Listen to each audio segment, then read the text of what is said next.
A Mulher de Preto, Machado de Assis. Conto do livro Contos Fluminenses. Capítulo 1. A primeira vez que o Dr. Estevão Soares falou ao deputado Menezes foi no Teatro Lírico, no tempo da memorável luta entre lagruístas e chartonistas. Um amigo comum os apresentou um ao outro. No fim da noite, separaram-se, oferecendo cada um deles os seus serviços e trocando os respectivos cartões de visita. Só 2 meses depois, encontraram-se outra vez. Estevão Soares teve de ir à casa de um ministro de Estado para saber de uns papéis relativos a um parente da província. E aí encontrou o deputado Menezes, que acabava de ter uma conferência política. Houve sincero prazer em ambos encontrando-se pela segunda vez, e Menezes arrancou de Estevão a promessa de que iria à casa dele daí a poucos dias. O ministro, depressa, despachou o jovem médico. Chegando ao corredor, Estevão foi surpreendido com uma tremenda bátega d'água, que nesse momento caía e começava a alagar a rua. O rapaz olhou a um e outro lado a ver se passava algum veículo vazio, mas procurou inutilmente. Todos que passavam iam ocupados. Apenas à porta estava um cupê vazio à espera de alguém que o rapaz supôs ser o deputado. Daí a alguns minutos desce com efeito o representante da nação e admirou-se de ver o médico ainda à porta. Que quer? Disse-lhe Estevão. A chuva impediu-me de sair. Aqui fiquei a ver se passa um tílburi. É natural que não passe, e nesse caso ofereço-lhe um lugar no meu cupê. Venha. Perdão, mas é um incômodo. Ora, incômodo. É um prazer. Vou deixá-lo em casa. Onde mora? Na Rua da Misericórdia, número... Bem, suba. Estevão hesitou um pouco, mas não podia deixar de subir sem ofender o digno homem que de tão boa vontade lhe fazia um obséquio. Subiram. Mas em vez de mandar o cocheiro para a Rua da Misericórdia, o deputado gritou: João, para casa. E entrou. Estevão olhou para ele, admirado. Já sei, disse-lhe Menezes. Admira-se de ver que faltei à minha palavra, mas eu desejo apenas que fique conhecendo a minha casa, a fim de lá voltar o quanto antes. O cupê rolava já pela rua fora, debaixo de uma chuva torrencial. Menezes foi o primeiro que rompeu o silêncio de alguns minutos, dizendo ao jovem amigo: Espero que o romance da nossa amizade não termine no primeiro capítulo. Estevão, que já reparara nas maneiras solícitas do deputado, ficou inteiramente pasmado quando ele ouviu falar no romance de amizade. A razão era simples. O amigo que os havia apresentado no Teatro Lírico disse no dia seguinte: Menezes é um misantropo e um cético. Não crê em nada, nem estima ninguém. Na política como na sociedade faz um papel puramente negativo. Esta era a impressão com que Estevão, apesar da simpatia que o arrastava, falou a segunda vez a Menezes. E admirava-se de tudo, das maneiras, das palavras e do tom de afeto que elas pareciam revelar. À linguagem do deputado, o jovem médico respondeu com igual franqueza. Por que acabaremos no primeiro capítulo? Perguntou ele. Um amigo não é coisa que se despreze. Acolhe-se como um presente dos deuses. Dos deuses, disse Menezes rindo. Já vejo que é pagão. Alguma coisa, é verdade, mas no bom sentido, respondeu Estevão, rindo também. Minha vida assemelha-se um pouco à de Ulisses. Tem ao menos uma Ítaca, sua pátria, e uma Penélope, sua esposa. Nenhuma nem outra. Então entender-nos-emos. Dizendo isto, o deputado voltou a cara para o outro lado, vendo a chuva que caía na vidraça da portinhola. Decorreram 2 ou 3 minutos, durante os quais Estevão teve tempo de contemplar a seu gosto o companheiro de viagem. Menezes voltou-se e entrou em novo assunto. Quando o cupê entrou na Rua do Lavradio, Menezes disse ao médico: Moro nesta rua, estamos perto de casa. Promete-me que há de vir ver-me algumas vezes? Amanhã mesmo. Bem, como vai a sua clínica? Apenas começo, disse Estevão. Trabalho pouco, mas espero fazer alguma coisa. O seu companheiro, na noite em que me apresentou, disse-me que o senhor é moço de muito merecimento. Tenho vontade de fazer alguma coisa. Daí a 10 minutos, parava o cupê à porta de uma casa da Rua do Lavradio. Apearam-se os dois e subiram. Menezes mostrou a Estevão o seu gabinete de trabalho, onde havia 2 longas estantes de livros. É a minha família, disse o deputado mostrando os livros. história, filosofia, poesia e alguns livros de política. Aqui estudo e trabalho. Quando cá vier, é aqui que o hei de receber. Estevão prometeu voltar no dia seguinte e desceu para entrar no cupê que esperava por ele e que o levou à Rua da Misericórdia. Entrando em casa, Estevão disse consigo: onde está a misantropia daquele homem? As maneiras de misantropo são mais rudes do que as dele. Salvo-se ele, mais feliz do que Diógenes, achou em mim o homem que procurava. Capítulo 2. Estevão era o tipo de rapaz sério, tinha talento, ambição e vontade de saber. 3 armas poderosas nas mãos de um homem que tenha consciência de si. Desde os 16 anos, a sua vida foi um estudo constante, aturado e profundo, destinado ao curso médico. Estevão entrou na academia um pouco forçado, não queria desobedecer ao pai. A sua vocação era toda para as matemáticas. Que importa, disse ele ao saber da resolução paterna. Estudarei a medicina e a matemática. Com efeito, teve tempo para uma e outra coisa. Teve tempo ainda para estudar a literatura, e as principais obras da antiguidade e contemporâneas eram-lhe tão familiares como os tratados de operações e de higiene. Para estudar tanto, foi-lhe preciso sacrificar uma parte da saúde. Estevão, aos 24 anos, adquirira uma magreza que não era a dos 16. Tinha a tez pálida e a cabeça pendia-lhe um pouco para a frente, pelo longo hábito da leitura. Mas esses vestígios de uma longa aplicação intelectual não lhe alteraram a regularidade e a harmonia das feições, nem os olhos perderam nos livros o brilho e a expressão. Era, além disso, naturalmente elegante, não digo enfeitado, que é coisa diferente. Era elegante nas maneiras, na atitude, no sorriso, no trajo, tudo mesclado de uma certa severidade que era o cunho do seu caráter. Podia-se notar-lhe muitas infrações ao código da moda. Ninguém poderia dizer que ele faltasse nunca às boas regras do gentleman. Perdera os pais aos 20 anos, mas ficara-lhe bastante juízo para continuar sozinho a viagem do mundo. O estudo serviu-lhe de refúgio e bordão. Não sabia nada do que era o amor. Ocupara-se tanto com a cabeça que esquecera-se de que tinha um coração dentro do peito. Não se infira daqui que Estevão fosse puramente um positivista. Pelo contrário, a alma dele possuía ainda em toda a plenitude da graça e da força as 2 asas que a natureza lhe dera. Não raras vezes rompia ela do cárcere da carne para ir correr os espaços do céu, em busca de não sei que ideal mal definido, obscuro, incerto. Quando voltava desses êxtases, Estevão curava-se deles, enterrando-se nos volumes a cata de uma verdade científica. Newton era-lhe o antídoto de Goethe. Além disso, Estevão tinha as ideias singulares. Havia um padre, amigo dele, rapaz de 30 anos, da escola de Fénelon, que entrava com Telêmaco na ilha de Calipso. Ora, o padre dizia muitas vezes a Estevão que só uma coisa lhe faltava para ser completo, era casar-se.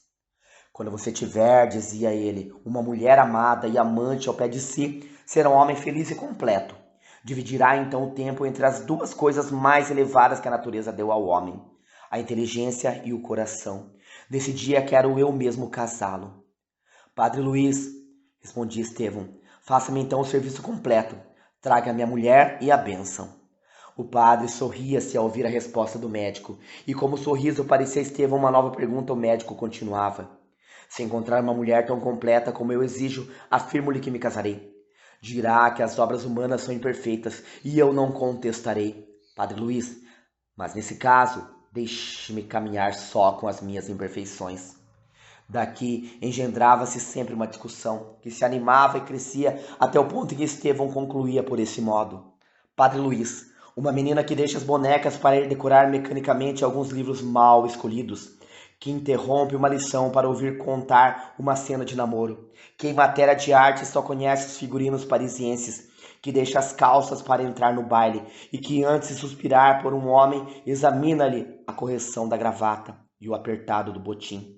Padre Luiz, esta menina pode vir a ser um esplêndido ornamento de salão e até uma fecunda mãe de família, mas nunca será uma mulher. Esta sentença de Estevão tinha o defeito de certas regras absolutas. Por isso o padre dizia-lhe sempre: tem você razão, mas eu não lhe digo que case com a regra. Procure a exceção que há de encontrar e leve-a ao altar, onde eu estarei para os unir. Tais eram os sentimentos de Estevão em relação ao amor e à mulher. A natureza dera-lhe em parte esses sentimentos, mas em parte adquiriu-os ele nos livros. Exigia a perfeição intelectual e moral de uma Heloísa, e partia da exceção para estabelecer uma regra. Era intolerante para os erros veniais. Não os reconhecia como tais. Não há erro venial, dizia ele, em matéria de costumes e de amor. Contribuíra para esta rigidez de ânimo o espetáculo da própria família de Estevão. Até aos 20 anos foi ele testemunha do que era a santidade do amor mantido pela virtude doméstica. Sua mãe, que morrera com 38 anos, amou o marido até os últimos dias. Em poucos meses lhe sobreviveu. Estevão soube que fora ardente e entusiástico o amor de seus pais. Na estação do noivado, durante a manhã conjugal, conheceu-o assim por tradição, mas na tarde conjugal, a que ele assistiu, viu o amor calmo, solícito e confiante, cheio de dedicação e respeito, praticado como um culto, sem recriminações nem pesares, e tão profundo como no primeiro dia. Os pais de Estevão morreram amados e felizes na tranquila serenidade do dever. No ânimo de Estevão, o amor que funda a família devia ser aquilo ou não seria nada.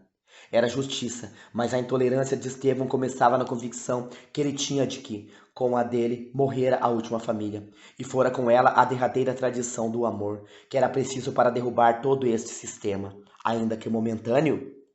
Uma coisa pequeniníssima, um sorriso e 2 olhos. Mas, como esses 2 olhos não apareciam, Estevão entregava-se na maior parte do tempo aos seus estudos científicos, empregando as horas vagas em algumas distrações que o não prendiam por muito tempo.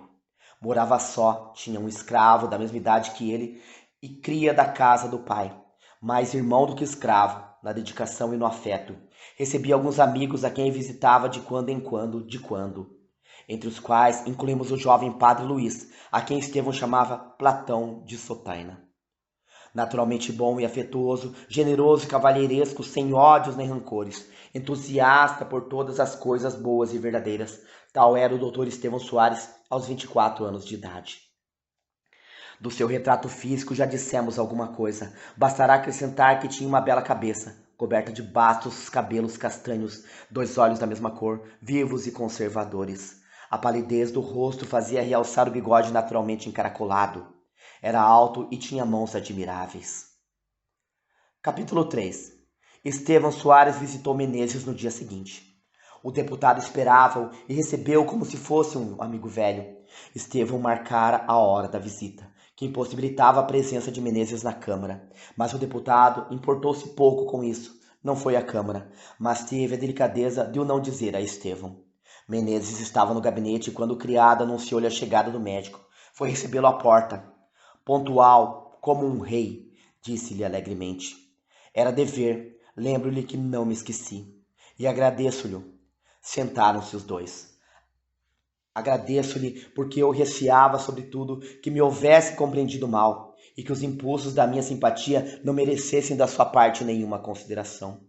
Estevão ia protestar. Perdão, continuou Menezes. Bem vejo que me enganei, e é por isso que lhe agradeço. Eu não sou rapaz, tenho 47 anos, e para a sua idade as relações de um homem como eu já não têm valor. A velhice, quando é respeitável, deve ser respeitada, e amada quando é amável. Mas Vossa Excelência não é velho, tem os cabelos apenas grisalhos, pode-se dizer que está na segunda mocidade. Parece-lhe isso? Parece e é. Seja como for, disse Menezes, a verdade é que podemos ser amigos. Quantos anos tem? Olhe lá, podia ser meu filho. Tem os seus pais vivos? Morreram há 4 anos. Lembra-me haver dito que era solteiro. É verdade. De que maneira que os seus cuidados são todos para a ciência? É a minha esposa. Sim, a sua esposa é intelectual, mas essa não basta a um homem como o senhor. Enfim, isso é com o tempo. Está ainda moço. Durante este diálogo, Estevão contemplava e observava Menezes, em cujo rosto batia a claridade que entrava por uma das janelas. Era uma cabeça severa, cheia de cabelos já grisalhos, que lhe caíam em gracioso desalinho. Tinha os olhos negros e um pouco amortecidos. Adivinhava-se, porém, que deviam ter sido vivos e ardentes. As suíças, também grisalhas, eram como as de Lord Palmerston, segundo dizem as gravuras. Não tinha rugas de velhice. Tinha uma ruga na testa, entre as sobrancelhas, indício de concentração de espírito e não vestígio do tempo. A testa era alta, o queixo e as maçãs do rosto um pouco salientes. Adivinhava-se que devia ter sido formoso no tempo da primeira mocidade, e antevia-se já uma velhice imponente e augusta. Sorria de quando em quando, e o sorriso, embora aquele rosto não fosse de um ancião, produzia uma impressão singular. Parecia um raio de lua no meio de uma velha ruína. É que o sorriso era amável, mas não era alegre. Todo aquele conjunto impressionava e atraía. Estevão sentia-se cada vez mais arrastado para aquele homem que o procurava e lhe estendia a mão. A conversa continuou no tom afetuoso com que começara. A primeira entrevista da amizade é o oposto da primeira entrevista do amor. Nesta, a mudez é a grande eloquência. Naquela, inspira-se e ganha-se a confiança, pela exposição franca dos sentimentos e das ideias. Não se falou de política. Estevão aludiu de passagem às funções de Menezes, mas foi um verdadeiro incidente a que o deputado não prestou atenção. No fim de uma hora, Estevão levantou-se para sair. Tinha de ir ver um doente. O motivo é sagrado, se não retinham. Mas eu voltarei outras vezes. Sem dúvida alguma. E eu irei vê-lo algumas vezes, se no fim de 15 dias não se aborrecer. Olhe, venha de tarde. Janta algumas vezes comigo. Depois da câmara, estou completamente livre. Estevão saiu prometendo tudo. Voltou lá com efeito e jantou 2 vezes com o deputado, que também visitou Estevão em casa. Foram ao teatro juntos, relacionaram-se intimamente com as famílias conhecidas. No fim de um mês, eram 2 amigos velhos. Tinha observado reciprocamente o caráter e os sentimentos. Menezes gostava de ver a seriedade do médico e o seu bom senso. Estimava-o com as suas intolerâncias, aplaudindo-lhe a generosa ambição que o dominava. Pela sua parte, o médico via em Menezes um homem que sabia ligar a austeridade dos anos à amabilidade de cavalheiro, modesto nas suas maneiras, instruído, sentimental. Da misantropia anunciada não encontrou vestígios. É verdade que em algumas ocasiões Menezes parecia mais disposto a ouvir do que a falar, e então o olhar tornava-se-lhe sombrio e parado, como se em vez de ver os objetos exteriores estivesse contemplando a sua própria consciência. Mas eram rápidos esses momentos e Menezes voltava logo aos seus modos habituais. Não é um misantropo, pensava então Estevão, mas este homem tem um drama dentro de si. A observação de Estevão adquiriu certo caráter de verossimilhança quando, uma noite em que se achavam no teatro lírico, Estevão chamou a atenção de Menezes para uma mulher vestida de preto que se achava em um camarote da primeira ordem. Não conheço aquela mulher, disse Estevão. Sabe quem é? Menezes olhou para o camarote indicado, contemplou a mulher por alguns instantes e respondeu: não conheço. A conversa ficou aí, mas o médico reparou que a mulher 2 vezes olhou para Menezes, e este 2 vezes para ela, encontrando-se os olhos de ambos. No fim do espetáculo, os 2 amigos dirigiram-se pelo corredor do lado em que estivera a mulher de preto. Estevão teve apenas nova curiosidade, a curiosidade de artista. Quis vê-la de perto, mas a porta do camarote estava fechada. Teria já saído ou não? Era impossível sabê-lo. Menezes passou sem olhar. Ao chegarem ao patamar de escada que dá para o lado da Rua dos Ciganos, pararam os 2, porque havia grande afluência de gente. Daí a pouco ouviu-se passo apressado. Menezes voltou o rosto e, dando o braço a Estevão, desceu imediatamente, apesar da dificuldade. Estevão compreendeu, mas nada viu. Pela sua parte, Menezes não deu sinal algum. Apenas se desembaraçaram da multidão. O deputado encetou uma alegre conversa com o médico. Que efeito lhe faz, perguntou ele, quando passa no meio de tantas damas elegantes, aquela confusão de sedas e de perfumes? Estevão respondeu distraidamente, e Menezes continuou a conversa no mesmo estilo.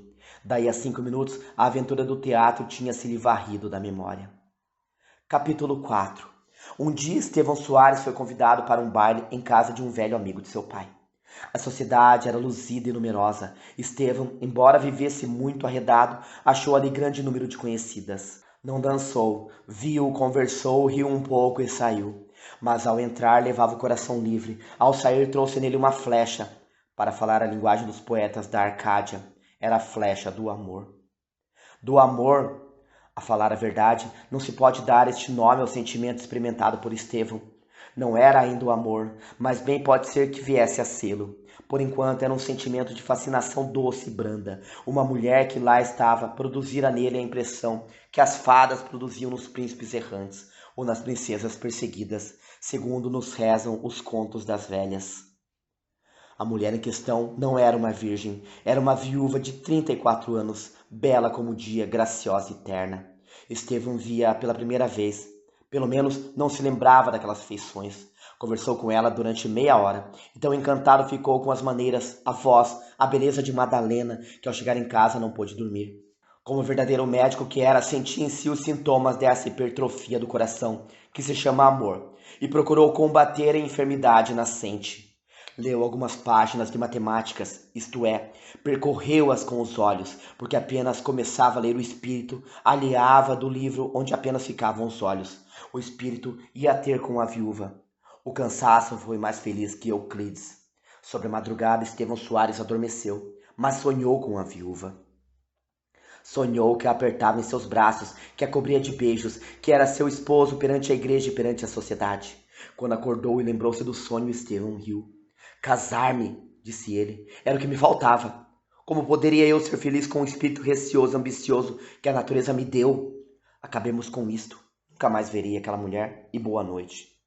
Começou a vestir-se. Trouxeram-lhe o almoço. Estevão comeu rapidamente, porque era tarde, e saiu para ir ver alguns doentes. Mas ao passar pela Rua do Conde, lembrou-se que Madalena lhe dissera morar ali. Mas aonde? A viúva disse-lhe o número. O médico, porém, estava tão embebido em ouvi-la falar que não o decorou. Queria e não queria. Protestava esquecê-la e, contudo, daria o que se lhe pedisse para saber o número da casa naquele momento. Como ninguém podia dizer-lhe, o rapaz tomou partido de ir-se embora. No dia seguinte, porém, teve cuidado de passar 2 vezes pela Rua do Conde a ver se descobria a encantadora viúva. Não descobriu nada, mas quando ia tomar um tilbre e voltar para casa, encontrou o amigo de seu pai, em cuja casa encontrara Madalena. Estevão já tinha pensado nele, mas imediatamente tirou dali o pensamento, porque ir perguntar-lhe onde morava a viúva era uma coisa que podia traí-lo. Estevão já empregava o verbo trair. O homem em questão, depois de cumprimentar ao médico e trocar com ele algumas palavras, disse-lhe que ia à casa de Madalena e despediu-se. Estevão estremeceu de satisfação. Acompanhou de longe o amigo e viu-o entrar em uma casa. É ali, pensou ele, e afastou-se rapidamente. Quando entrou em casa, achou uma carta para ele. A letra, que lhe era desconhecida, estava traçada com elegância e cuidado. A carta recendia de sândalo. O médico rompeu o lacre. A carta dizia assim: amanhã toma-se chá em minha casa. Se quiser vir passar algumas horas conosco, dar-nos-á sumo prazer. Madalena C. Estevão leu e releu o bilhete. Teve ideia de levá-lo aos lábios, mas envergonhado diante de si próprio por uma ideia que lhe parecia de fraqueza, cheirou simplesmente o bilhete e meteu-o no bolso. Estevão era um pouco fatalista. Se eu não fosse aquele baile, não conhecia esta mulher, não andava agora com esses cuidados, e tinha conjurado uma desgraça, uma felicidade, porque ambas as coisas podem nascer deste encontro fortuito. Que será? Eis-me na dúvida de Hamleto. Devo ir à casa dela? A cortesia pede que vá. Devo ir, mas irei encoraçado contra tudo. É preciso romper com estas ideias e continuar a vida tranquila que tenho tido. Estava nisto quando Menezes lhe entrou por casa. Vinha buscá-lo para jantar. Estevão saiu com o deputado. Em caminho, fez-lhe perguntas curiosas. Por exemplo, acredita no destino, meu amigo? Pensa que há um Deus do bem e um Deus do mal, em conflito travado sobre a vida do homem? O destino é a vontade, respondia Menezes. Cada homem faz o seu destino. Mas enfim nós temos pressentimentos. Às vezes adivinhamos acontecimentos em que não tomamos parte. Não lhe parece que é um Deus benfazejo que nolo segreda? Fala como um pagão. Eu não creio em nada disso. Creio que tenho o estômago vazio. E o que melhor podemos fazer é jantar aqui mesmo no Hotel de Europa, em vez de ir à Rua do Lavradio. Subiram ao Hotel de Europa. Ali havia vários deputados que conversavam de política, e os quais se reuniram a Menezes. Estevão ouvia e respondia, sem esquecer nunca a viúva, a carta e o sândalo. Assim, pois, davam-se contrastes singulares entre a conversa geral e o pensamento de Estevão. Dizia, por exemplo, um deputado: o governo é reator. As províncias não podem mais suportá-lo. Os princípios estão todos preteridos. Na minha província foram demitidos alguns subdelegados pela circunstância única de serem meus parentes. Meu cunhado, que era diretor das rendas, foi posto fora do lugar, e este deu-se a um peralta contra a parente dos Valadares. Eu confesso que vou romper amanhã a oposição. Estevão olhava para o deputado, mas o interior estava dizendo isto. Com efeito, Madalena é bela, e admiravelmente bela. Tem uns olhos de matar, os cabelos são lindíssimos, tudo nela é fascinador. Se pudesse ser minha mulher, eu seria feliz, mas quem sabe? Contudo, sinto que vou amá-la, já é irresistível. É preciso amá-la. E ela? Que quer dizer aquele convite? Amar-me-á? Estevão embebera-se tanto nessa contemplação ideal que, acontecendo perguntar-lhe um deputado se não achava a situação negra e carrancuda, Estevão, entregue ao seu pensamento, respondeu: É lindíssima. Ah, disse o deputado, vejo que o senhor é ministerialista. Estevão riu, mas Menezes franziu o sobrolho. Compreendera tudo. Capítulo 5. Quando saíram, o deputado disse ao médico: Meu amigo, você é desleal comigo. Por quê? Perguntou Estevão, meio sério e meio risonho. Não compreendo a observação do deputado. Sim, continuou Menezes, você esconde-me um segredo. Eu? É verdade, e um segredo de amor. Ah, disse Estevão, por que diz isso? Reparei há pouco que, ao passo que os mais conversavam em política, você pensava em uma mulher, e mulher lindíssima. Estevão compreendeu que estava descoberto, não negou. É verdade, pensava em uma mulher. E eu serei o último a saber? Mas saber o quê? Não há amor, não há nada. Encontrei uma mulher que me impressionou e ainda agora me preocupa. Mas é bem possível que não passe disto. Aí está, é um capítulo interrompido. Um romance que fica na primeira página. Eu lhe digo, há de me ser difícil amar. Por quê? Eu sei, custa-me a crer no amor. Menezes olhou fixamente para Estevão, sorriu, abanou a cabeça e disse: Olhe, deixe a descrença para os que já sofreram as decepções. O senhor está moço, não conhece ainda nada desse sentimento. Na sua idade ninguém é cético. Demais, se a mulher é bonita, eu aposto que daqui a pouco há de dizer-me o contrário. Pode ser, respondeu Estevão. E ao mesmo tempo entrou a pensar nas palavras de Menezes, palavras que ele comparava ao episódio do teatro lírico. Entretanto, Estevão foi ao convite de Madalena, preparou-se e perfumou-se como se fosse falar a uma noiva.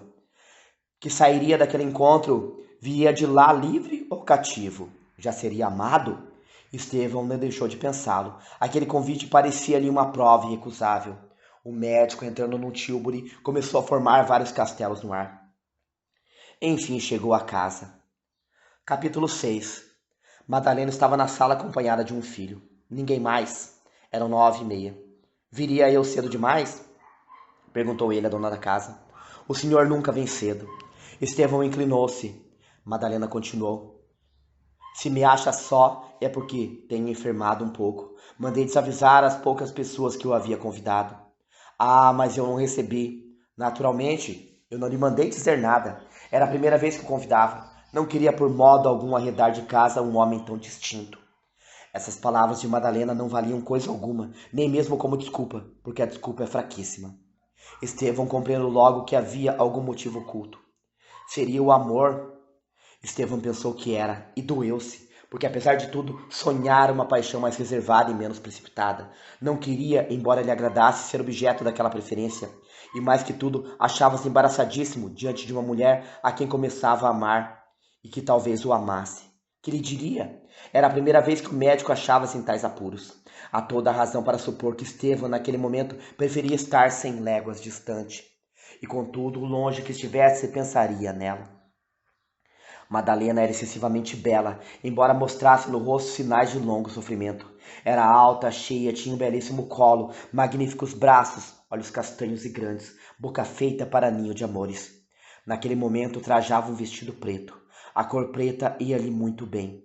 Estevão contemplava aquela figura com amor e adoração. Ouvia-a falar e sentia-se encantado e dominado por um sentimento que não podia explicar. Era um misto de amor e de receio.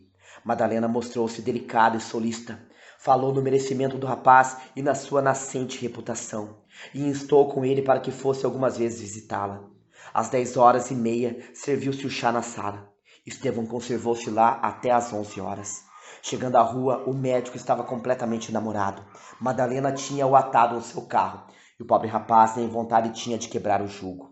Caminhando para a sala, ia ele formando projetos. Via-se casado com ela, amado e amante, causando inveja a todos e, mais que tudo, feliz no seu interior. Quando chegou a casa, lembrou-se de escrever uma carta que mandaria no dia seguinte a Menezes. Escreveu 5 e rasgou-as todas. Afinal, redigiu um simples bilhete nestes termos: Meu amigo, você tem razão. Na minha idade cresce. Eu creio e amo. Nunca o pensei, mas é verdade. Amo. Quer saber a quem? E de apresentá-lo em casa dela. A deixá-la bonita, se o é. A carta dizia muitas coisas mais. Era tudo, porém uma glosa do mesmo mote. Estevão voltou à casa de Madalena e as suas visitas começaram a ser regulares e assíduas. A viúva usava para com ele de tanta solicitude que não era possível duvidar do sentimento que a dirigia. Pelo menos Estevão assim o pensava. Achava-se quase sempre só e deliciava-se em ouvi-la. A intimidade começou a estabelecer-se. Logo na segunda visita, Estevão falou-lhe em Menezes, pedindo licença para apresentá-lo. A viúva disse que teria muito prazer em receber amigos de Estevão, mas pedia-lhe que adiasse a apresentação. Todos os pedidos e todas as razões de Madalena eram dignas para o médico. Não disse mais nada. Como era natural, ao passo que as visitas à viúva eram mais assíduas, as visitas ao amigo eram mais raras. Menezes não se queixou, compreendeu e disse-o ao rapaz. Não se desculpe, acrescentou o deputado. É natural, a amizade deve ceder o passo ao amor. O que eu quero é que seja feliz. Um dia Estevão pediu ao amigo que lhe contasse o motivo que o tinha feito descrer do amor, e se algum grande infortúnio lhe havia acontecido. Nada me aconteceu, disse Menezes, mas ao mesmo tempo, compreendendo que o médico merecia-lhe toda a confiança e podia não acreditá-lo absolutamente, disse: Por que negá-lo? Sim, aconteceu-me um grande infortúnio. Amei também, mas não encontrei no amor as doçuras e a dignidade do sentimento. Enfim, é um drama íntimo de que não quero falar. Limite-se a pateá-lo. Capítulo 7. Quando quiser que eu lhe apresente o meu amigo Menezes, dizia Estevão uma noite à viúva Madalena. Ah, é verdade, um dia destes, vejo que o senhor é amigo dele. Somos amigos íntimos. Verdadeiros? Verdadeiros. Madalena sorriu e, como estava brincando com os cabelos do filho, deu-lhe um beijo na testa. A criança riu alegremente e abraçou a mãe. A ideia de vir a ser pai honorário do pequeno apresentou-se ao espírito de Estevão. Contemplou, chamou por ele, acariciou e deu-lhe um beijo no mesmo lugar em que pousaram os lábios de Madalena. Estevão tocava piano e às vezes executava algum pedaço de música a pedido de Madalena. Nessas e noutras distrações lá passavam as horas. O amor não adiantava um passo. Podiam ser ambos duas crateras prestes a arrebentar a lava, mas até então não dava o menor sinal de si. Esta situação incomodava o rapaz, acanhava-o e fazia-o sofrer. Mas quando ele pensava em dar um ataque decisivo, era exatamente quando se mostrava mais covarde e poltrão.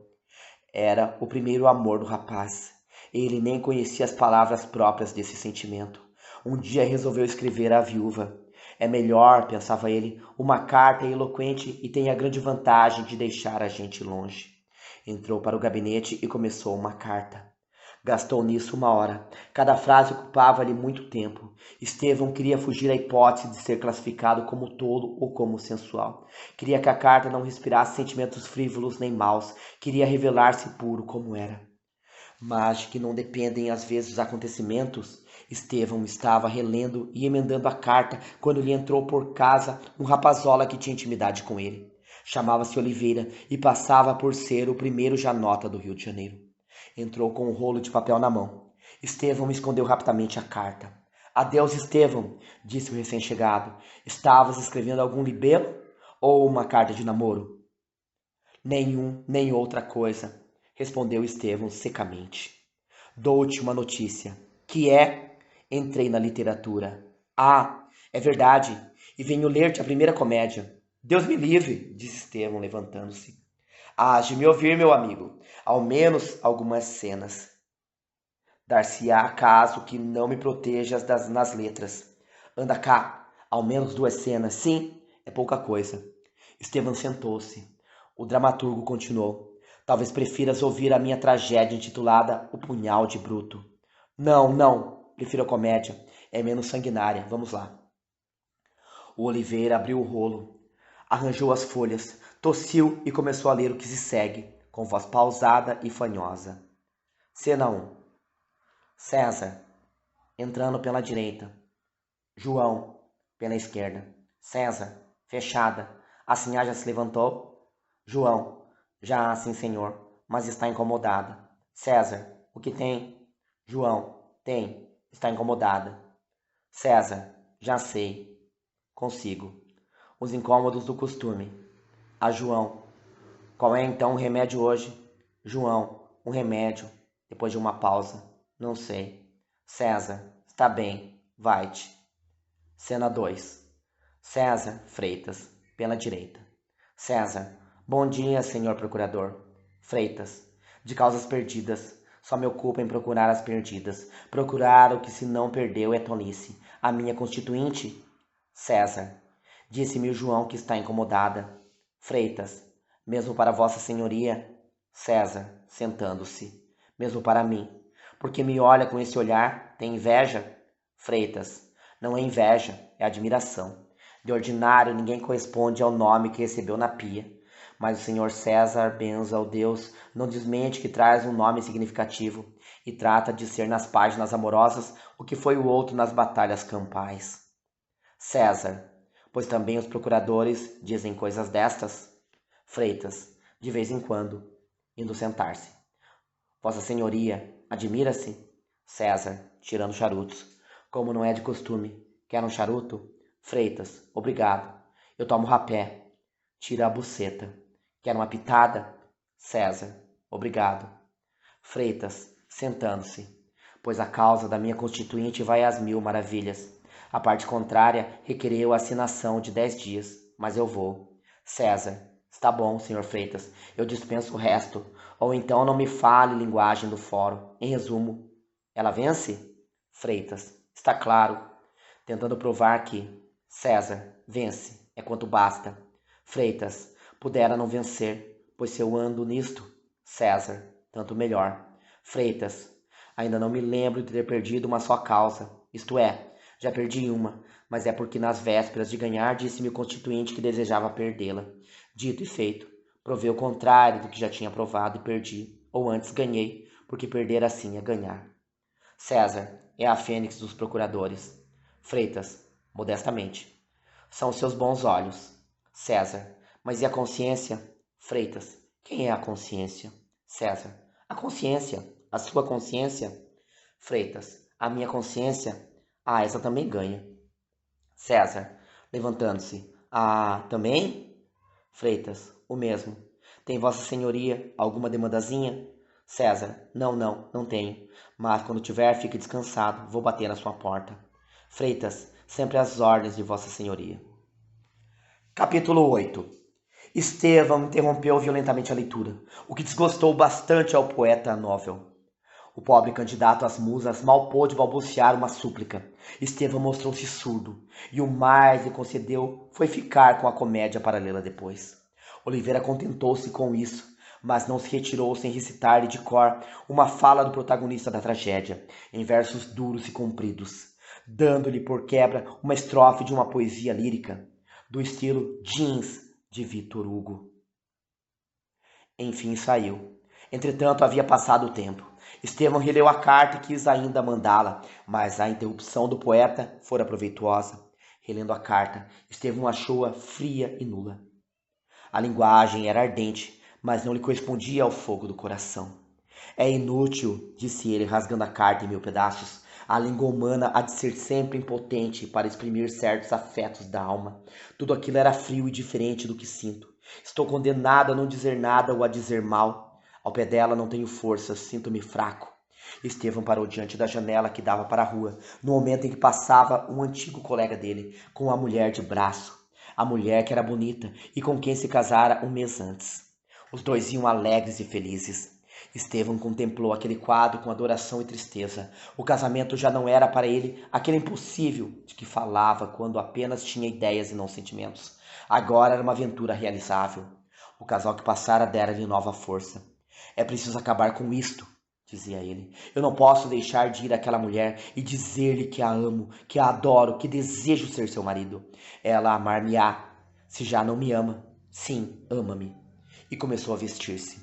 Quando calçava as luvas e lançava um olhar para o relógio, o criado trouxera-lhe uma carta.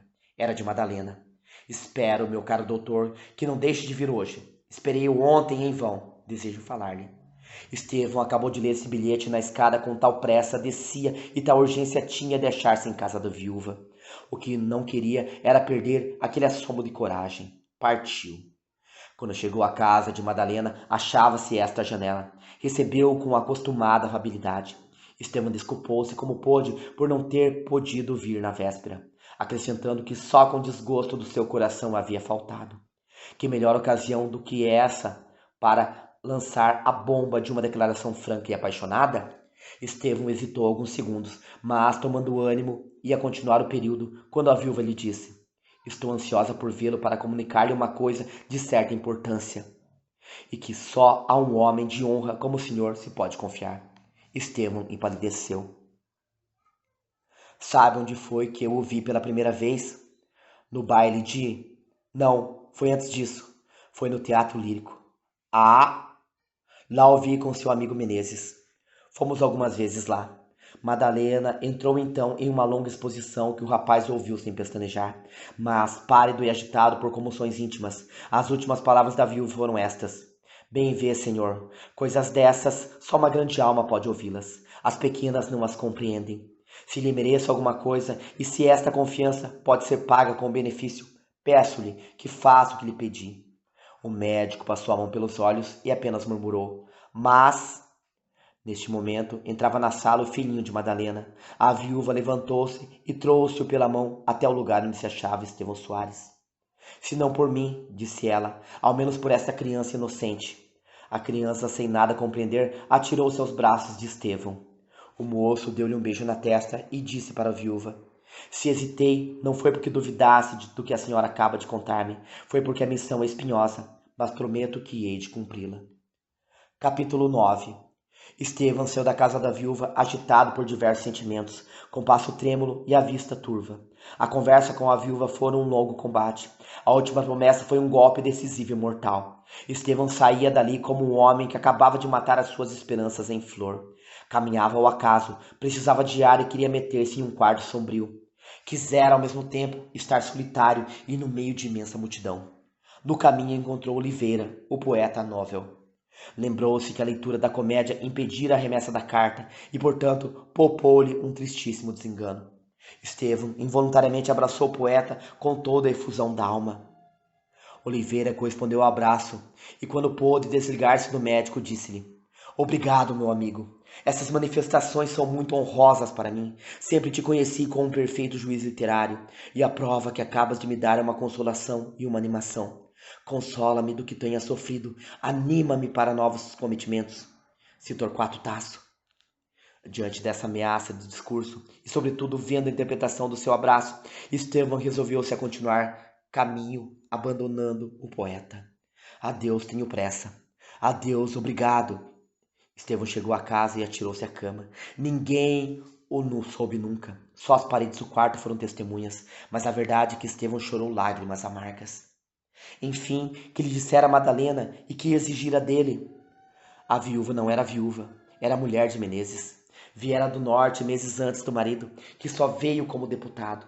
Menezes, que a amava doidamente e que era amado com igual delírio, acusava de infidelidade.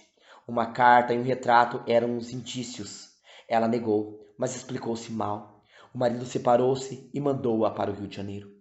Madalena aceitou a situação com resignação e coragem. Não murmurou nem pediu. Cumpriu a ordem do marido. Todavia, Madalena não era criminosa. O seu crime era uma aparência. Estava condenada por fidelidade de honra. A carta e o retrato não lhe pertenciam. Eram apenas um depósito imprudente e fatal. Madalena podia dizer tudo, mas era trair uma promessa. Não quis. Preferiu que a tempestade doméstica caísse unicamente sobre ela. Agora, porém, a necessidade do segredo expirara. Madalena recebeu do norte uma carta em que a amiga, no leito de morte, pedia que inutilizasse a carta e o retrato, ou os restituísse ao homem que lhes dera. Essa carta era uma justificação. Madalena podia mandar a carta ao marido, ou pedir-lhe uma entrevista, mas receava tudo. Sabia que seria inútil, porque Menezes era extremamente severo. Vira o médico uma noite no teatro em companhia de seu marido. Indagara e soube que eram amigos. Pedia-lhe, pois, que fosse mediador entre os dois, que a salvasse e que reconstituísse uma família. Não era, pois, somente o amor de Estevão que sofria, era também o seu amor próprio. Estevão facilmente compreendeu que não fora traído daquela casa para outra coisa. É verdade que a carta só chegara na véspera, mas a carta apenas vinha apressar a resolução. Naturalmente, Madalena pedir-lhe-ia, sem haver carta, algum serviço análogo àquele. Se tratasse de qualquer outro homem, Estevão recusaria o serviço que lhe pedia a viúva. Mas tratava-se do seu amigo, de um homem a quem ele devia estima e serviços de amizade. Aceitou, pois, a cruel missão. Cumpra-se o destino, disse ele, hei de ir lançar a mulher que amo aos braços de outro, e por desgraça maior, em vez de gozar com este restabelecimento de concórdia doméstica, vejo-me na dura situação de amar a mulher do meu amigo, isto é, de fugir para longe. Estevão não saiu mais de casa nesse dia. Quis escrever ao deputado contando-lhe tudo, mas pensou que o melhor era falar-lhe de voz viva, embora lhe custasse mais. Era de mais efeito para o desempenho de sua promessa. Adiou, porém, para o dia seguinte, ou antes para o mesmo dia, porque a noite não interrompeu o tempo, visto que Estevão não dormiu um minuto sequer. Capítulo 10. Levantou-se da cama o pobre namorado sem ter conseguido dormir. Vinha nascendo o sol. Quis ler os jornais e pediu-os. Já os ia pondo de lado, por haver acabado de ler, quando repentinamente viu seu nome impresso no Jornal do Comércio. Era um artigo a pedido com o título de Uma Obra-Prima. Dizia o artigo: temos o prazer de anunciar ao país o próximo aparecimento de uma excelente comédia, estreia de um jovem literato fluminense de nome Antônio Carlos de Oliveira. Este robusto talento, por muito tempo incógnito, vai enfim entrar nos mares da publicidade, e para isso procurou logo ensaiar-se em uma obra de certo vulto. Consta-nos que o autor, solicitado por seus numerosos amigos, leu há dias a comédia em casa do Sr. Dr. Estevão Soares, diante de um luzido auditório, que aplaudiu muito e profetizou no Sr. Oliveira um futuro Shakespeare. O Sr. Dr. Estevão Soares levou a sua habilidade a ponto de pedir a comédia para ler segunda vez. E ontem, ao encontrar-se na rua com o Sr. Oliveira, de tal entusiasmo vinha possuído que o abraçou estreitamente, com grande pasmo dos numerosos transeuntes. Da parte de um juiz tão competente em matérias literárias, este ato é honroso para o Sr. Oliveira. Estamos ansiosos por ler a peça do Sr. Oliveira e ficamos certos de que ela fará a fortuna de qualquer teatro. O amigo das letras. Estevão, apesar dos acontecimentos que o agitaram então, enfureceu-se com o artigo que acabava de ler. Não havia dúvida que o autor dele era o próprio autor da comédia. O abraço da véspera fora mal interpretado e o poetrasto aproveitavam em seu favor. Se ao menos não falasse no nome de Estevão, este poderia desculpar a vaidadezinha do escritor, mas o nome ali estava como cúmplice da obra. Pondo de lado o Jornal do Comércio, Estevão lembrou-se de protestar, e ia já escrever um artigo quando recebeu uma cartinha de Oliveira. Dizia a carta: meu Estevão, lembrou-se um amigo meu de escrever alguma coisa a propósito da minha peça. Expliquei-lhe como se dera a leitura em tua casa, e disse-lhe como é que, apesar de vivo, desejo que tinhas de ouvir lê-la. Interrompeste-me para ir cuidar de um doente. Apesar de tudo isto, o meu referido amigo contou hoje no Jornal do Comércio a história, alterando um pouco a verdade. Desculpa-o, é a linguagem da amizade e da benevolência. Ontem entrei para casa tão orgulhoso com teu abraço que escrevi uma ode. E assim manifestou-se em mim a veia lírica, depois da cômica e da trágica. Aí te mando o rascunho, se não prestar, rasga. A carta tinha, por engano, a data da véspera. A ode era muito comprida. Estevão nem a leu, atirou-a para um canto. A ode começava assim: sai do teu nome, ó musa, vem inspirar a lira do poeta, enche de luz a minha fronte ousada e mandemos aos evos. Nas asas de uma estrofe ingente e altíssona, de caro amigo, o animador abraço, não canto os altos feitos de Aquiles, nem traduz os sons tremendos dos rufos marciais enchendo os campos. Outro assunto me inspira, não canto a espada que dá morte e campa, canto o abraço que dá vida e glória. Capítulo 11. Como havia prometido, Estevão foi logo procurar o deputado Menezes. Em vez de ir direto ao assunto, quis antes sondá-lo a respeito do seu passado. Era a primeira vez que o moço tocava em tal. Menezes não desconfiou, mas estranhou. Mas tal confiança tinha nele que não recusou nada. Sempre imaginei, dissera-lhe Estevão, que há na sua vida um drama, e talvez engano meu, mas a verdade é que ainda não perdi a ideia. Ah, com efeito, um drama, mas um drama pateado. Não sorria, é assim. Que supõe então? Não suponho nada. Imagino que pede dramas a um homem político? Por que não? Eu lhe digo, sou político e não sou. Não entrei na vida política por vocação. Entrei como se entra em uma sepultura, para dormir melhor. Porque eu fiz. A razão é o drama de que me fala. Uma mulher, talvez. Sim, uma mulher. Talvez mesmo, disse Estevão, procurando sorrir. Talvez uma esposa. Menezes estremeceu e olhou para o amigo, espantado e desconfiado. Quem o disse? Pergunto. Uma esposa, sim, mas não lhe direi mais nada. É a primeira pessoa que ouve tanta coisa de mim. Deixemos o passado que morreu. Parce sepultes, conforme disse Estevão. E se eu pertencer a uma seita filosófica que pretenda ressuscitar os mortos, mesmo quando é um passado? As suas palavras o querem dizer muito ou nada. Qual é a sua intenção? A minha intenção não é ressuscitar o passado unicamente, é repará-lo, é restaurá-lo em todo o seu esplendor, com toda a legitimidade do seu direito. O meu fim é dizer-lhe, meu caro amigo, que a mulher condenada é uma mulher inocente. Ouvindo essas palavras, Menezes deu um pequeno grito. Depois, levantando-se com rapidez, pediu a Estevão que lhe dissesse o que sabia e como sabia. Estevão referiu tudo. Quando concluiu a sua narração, o deputado abanou a cabeça com aquele último sintoma da incredulidade, que é ainda um eco das grandes catástrofes domésticas. Mas Estevão ia armado contra as objeções do marido.